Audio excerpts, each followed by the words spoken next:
The chemical reaction in which the decomposition of nitrogen monoxide to produce 1 mole of nitrogen and oxygen, which takes place inside the sealed vessel at an equilibrium condition, is given here.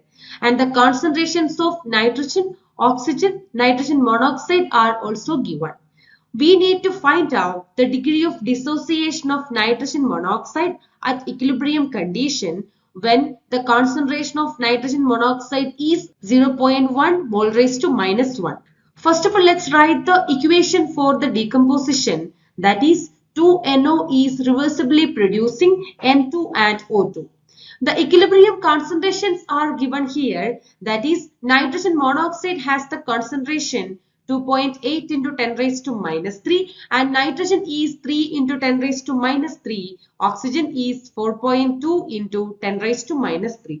We can write the expression for equilibrium constant from this reaction. That is, the equilibrium constant is concentration of the product divided by the concentration of reactant.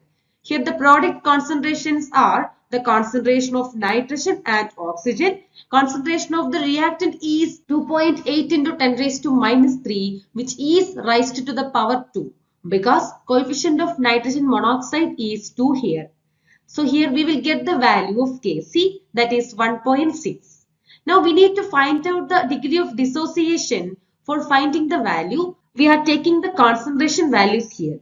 Initially, the concentration of NO will be 0.1 and that of N2 and O2 is 0 and 0 respectively. At a time t, the concentration of nitrogen monoxide is 0.1 into 1 minus alpha. Here alpha is taken as the degree of dissociation. And the concentration of N2 will be 0.1 into alpha by 2. For oxygen, it will be same. By using this degree of dissociation, we can find out the value of Kc and we can equate the Kc value with 1.6 because for a reaction at a particular condition, the equilibrium constant will be a same value or constant value. Now we can write in terms of the degree of dissociation that will be equal to 1.6, that is the equilibrium constant. Now by rearranging this equation, we can get the value of alpha, that is 0.717. From these options, option B is the correct answer.